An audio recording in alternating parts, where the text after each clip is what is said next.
good morning. It is day number 22 of our Lent Devotional. My name is Pastor Mark, and I'm coming to you on this Friday morning, this beautiful Friday morning, from my office here in Hall, Iowa, and we are looking at different things that we need to learn to let go of. I mean, that's what we've been studying so far in each one of these devotionals, the things that we need to learn to let go of, lay down, things that hinder us, things that hold us back from becoming the person that God desires us to be.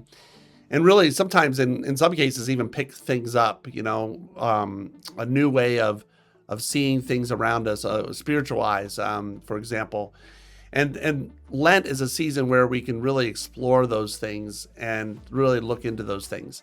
Well, today I wanted to do something a little different. I'm not going to pull out a Bible passage or something specific when it comes to what the Bible says, but I wanted to actually do something that different today by looking at the 12 disciples. I'm preparing for Easter and Maundy Thursday and the Holy Week, and I've been looking at the different disciples on certain things that they struggled with letting go of, that they were challenged by, and that's what I love about the Bible. The Bible is a book about real people dealing with their struggle of faith, and we can relate to those people. And so I thought, let's look at the 12 disciples this morning and look at each one of them and see what was it that they struggled with? What was it that they could not let go of and really had to learn to deal with and really surrender in their lives? And so I'm going to pull up on the screen here, and we're going to go through these 12 disciples,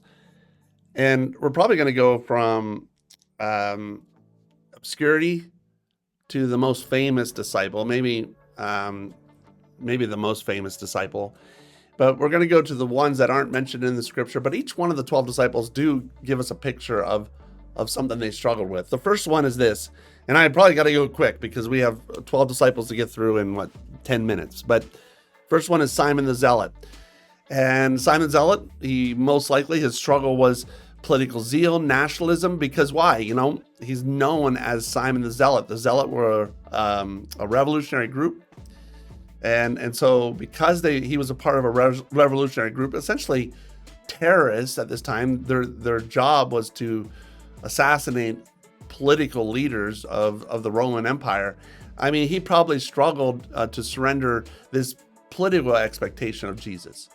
And I just would have loved to have heard some of those conversations on what that looked like. Next one we have here is Thaddeus, or sometimes, he's also known Judas, the son of James. He most likely struggled with a misunderstanding of God's plan. In fact, in John chapter 14, verse 22, it tells us how he asked why Jesus would reveal himself to them, but he would not reveal himself to the world. And so he probably struggled with, surrendering expectations on how God would work. And so that was probably his struggle. The next one that we have here is James, son of Alphaeus. There's another James in the 12 disciples that we know much more about. We call him Big James sometimes. Here's little James, and very little is recorded about him. And in fact, he is so obscure that we know him as James, the son of Alphaeus. And so he probably struggled with this lack of recognition, this lack of prominence.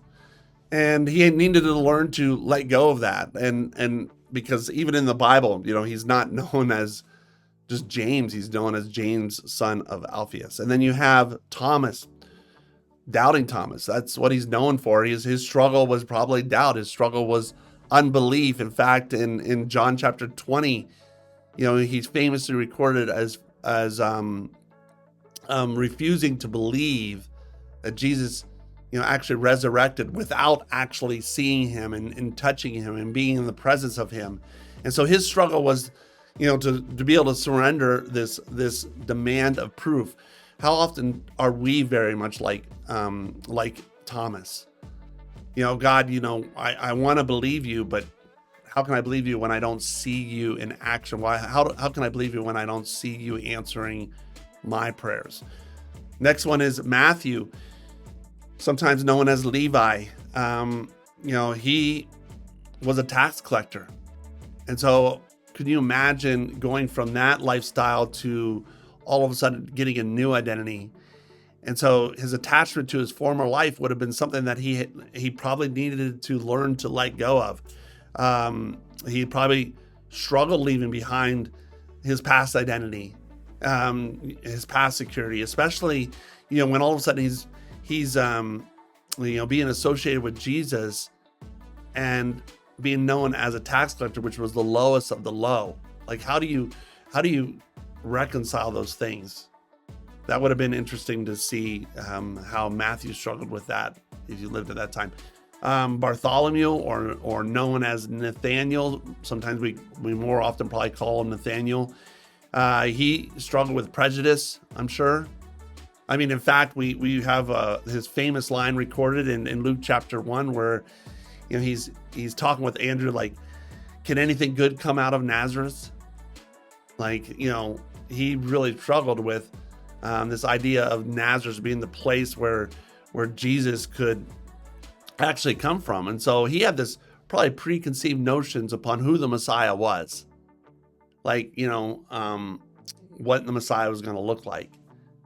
And for him to come from Nazareth just probably blew his mind. Then you have John, son of Zebedee.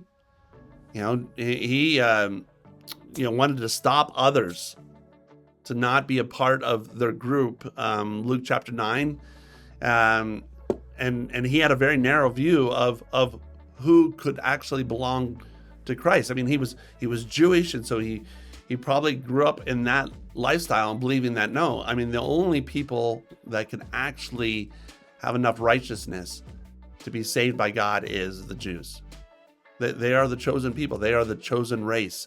And so John would have had to learn to let go of this exclusivity, this sectarian view of people. Andrew struggled with uncertainty, struggled with having a limited faith.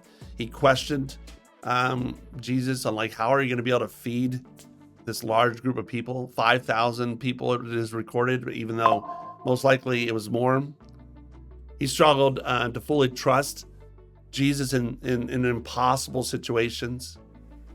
That was his struggle. He couldn't let go of what his eyes were seeing and actually walk by faith.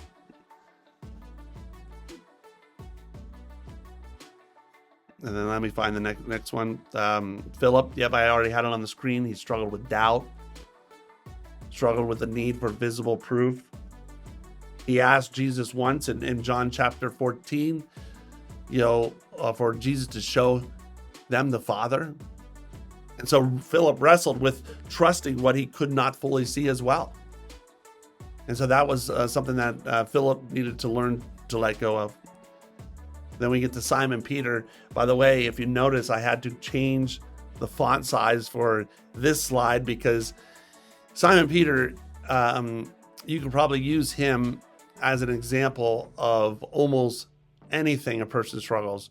But his probably biggest struggles was he had a fear of man. He had this notion of wanting, self-preservation. I mean, that's why he denied Christ 3 times when people would come up and ask him, like, aren't you associated with Jesus? As Jesus was being led to the cross and crucified, he didn't want to be associated with that. So he denied Jesus. He claimed bold loyalty, but then faltered.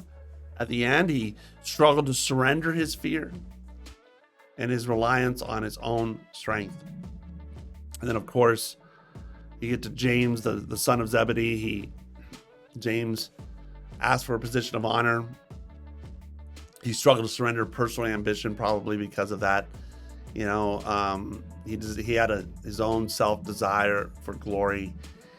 And then the last one here, of course, is the most famous one. The disciple that betrayed Jesus. And we know very much, what he struggled with. He had a love for money, and he, because of his love for money, he betrayed Jesus for 30 pieces of silver. And he stole from the money bag, it tells us, and Jesus ultimately refused to surrender.